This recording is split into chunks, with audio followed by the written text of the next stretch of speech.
Alors on va s'intéresser dans cette vidéo à la fonction exponentielle et plus précisément à sa définition. Alors pour vous expliquer un petit peu comment elle est apparue cette fonction exponentielle, je vais essayer de motiver mon propos par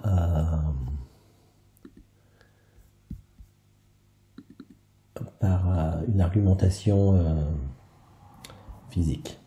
Alors, depuis que vous êtes au collège et au lycée, vous rencontrez des équations, d'accord? Donc, les inconnus dans ces équations, ce sont des nombres réels. Exemple, si je prends l'équation 2x égale 3, elle a comme solution x égale 3 demi. Si je prends l'équation x carré égale 2, elle a comme solution les deux nombres, racine de 2 et moins racine de 2, etc., etc. Alors, on rencontre en physique ou dans d'autres domaines des équations où cette fois-ci, l'inconnu n'est plus un nombre, mais une fonction. Alors, je vais vous donner quelques exemples. On peut par exemple s'intéresser au problème suivant où on cherche une fonction qui est définie sur R et qui vérifie pour n'importe quel x et x' dans R, donc des nombres, l'image de la somme qui est égale à la somme des images. Alors, des fonctions comme ça, vous en connaissez, hein, c'est des fonctions linéaires, à savoir f de x égale x, f de x égale 2x, f de x égale moins 3x, etc. Toutes ces fonctions-là, vous pouvez le vérifier sans aucun souci, vérifie cette équation qu'on dit équation fonctionnelle, puisque elles font intervenir des fonctions, et non plus seulement des nombres. Alors, je vous donne un deuxième exemple d'équation fonctionnelle. Donc je considère une fonction que je note y, qui à x associe donc y de x, hein, ça va être mon inconnu, et je veux que cette fonction, finalement, elle vérifie l'équation y carré égale x. Alors cette notation est un peu abusive. En fait, elle signifie que le carré de la fonction que je cherche, à savoir y, est égal à la fonction qui à x associe x. Un carré étant toujours positif, je cherche les solutions sur R+. Hein, donc cette notation signifie que pour tous les x, le carré de y de x est égal à x. Alors, des fonctions solutions, il y en a une qui est évidente, c'est racine carrée de x, la fonction qui à x associe racine carrée de x, elle est bien définie sur R+, et si je l'élève au carré, pour tous les x, j'aurai x. On a une autre solution, y carré égale y2 de x égale moins racine carrée de x. Là aussi, si j'élève y2 au carré, ça va donner la fonction identité, à savoir la fonction qui à x associe x. En effet, moins racine carrée de x fois moins racine carrée de x, ça donne x.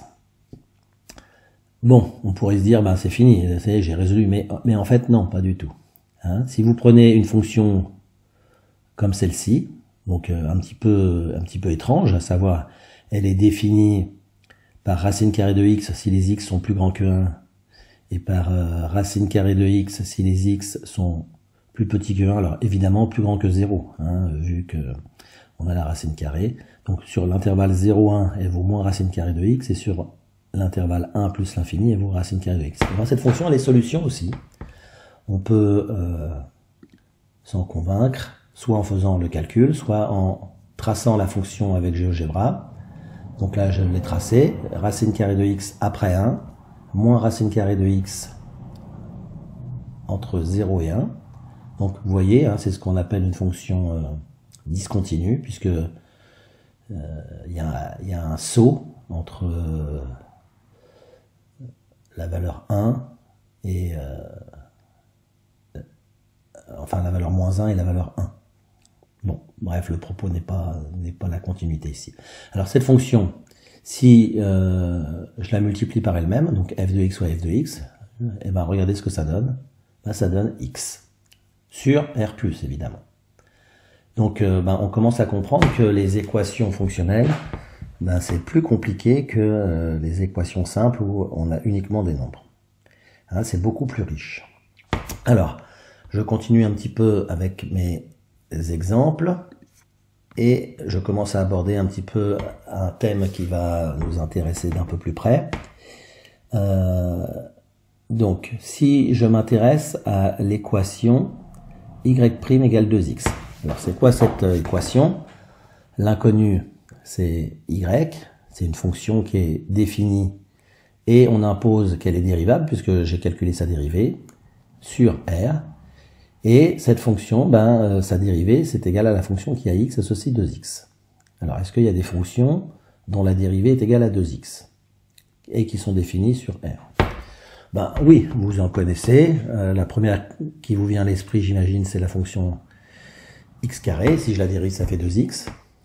Mais en fait, ben, il y a aussi, par exemple, x carré plus 1, puisque quand je vais dériver x carré, je vais trouver 2x, et quand je vais dériver 1, je vais trouver 0. Donc, je récupère bien la dérivée de y2 égale à 2x. Bon, ben, finalement, il y a encore une infinité de solutions qui vont ressembler à x carré plus quelque chose.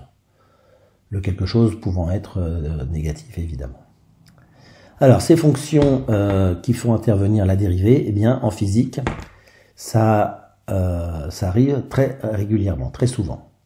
Alors, pourquoi? Ben, parce que tout simplement, la vitesse est définie comme la dérivée du vecteur position.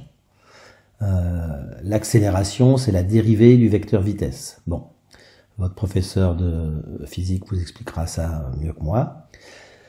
Donc ces équations, alors il y en a d'autres qui sont cette fois-ci beaucoup plus compliquées. Par exemple l'équation de la chaleur. Je crois que j'ai une page internet avec l'équation de la chaleur. Voilà. Donc bon, ça ressemble à ça l'équation de la chaleur. Donc on comprend pas grand-chose, mais ce qu'on comprend c'est que delta phi d rond phi sur dt, ben en fait ça c'est la dérivée par rapport au temps d'une fonction phi. Bon, le delta, le v, ça je connais pas, mais tout ça pour vous dire que ici il y a des dérivées qui interviennent, d'accord? Alors ces fonctions, idem pour l'étude par exemple d'un pendule ou d'un ressort, hein, il y a des dérivés qui interviennent et donc on est amené à résoudre ce qu'on appelle des équations différentielles. Alors différentielles, ben vous vous rappelez un petit peu la définition du nombre dérivé, hein, on fait la différence des y sur la différence des x. D'ailleurs c'est pour ça qu'on note en physique dy sur dt, hein, c'est la différence des y sur la différence des temps ou alors des x si on est en maths. Alors donc, ces équations différentielles, lorsque les variables sont nombreuses, ben on appelle ça des équations dérivées partielles. Alors là, c'est vraiment beaucoup plus compliqué. Eh bien, on arrive donc, et donc on va donner la définition de la fonction exponentielle, hein, sous forme d'un théorème. Donc, il existe une fonction petit f qui est définie sur R, qui est dérivable sur R, et qui vérifie les deux conditions suivantes. Pour tout x appartenant à R, f' de x est égal à f de x. Autrement dit, le nombre dérivé en x est égal à l'image de x. Et deuxième condition, l'image de 0 est égale à 1. Donc cette fonction petit f qui vérifie ces deux conditions s'appelle la fonction exponentielle. Alors, on peut faire le lien avec ce qui précède en disant que finalement, la fonction f, qui est notée ici, hein, et donc, qui s'appelle la fonction exponentielle, eh bien, elle est solution de l'équation différentielle y' égale y, hein, où cette équation traduit le fait que une fonction qui est solution de ça est égale à sa propre dérivée. Alors en fait, il y en a plusieurs, des fonctions comme ça, mais il n'y en a qu'une seule qui a pour image 1 en 0. Au point de vue des notations, la fonction f, on a plutôt l'habitude de la noter exp, hein, exponentielle, hein, tout le monde a fait le lien, et un petit peu plus tard, on la notera e exposant x. Pourquoi? Eh bien, ce sera justifié pareil dans des prochaines vidéos. En fait, c'est dû aux propriétés de la fonction exponentielle. Elle fonctionne comme les puissances. Et vous aurez fait, j'espère aussi, le lien entre exponentielle et exposant. C'est la même racine et c'est pas le hasard. Voilà. Je vous remercie pour votre attention.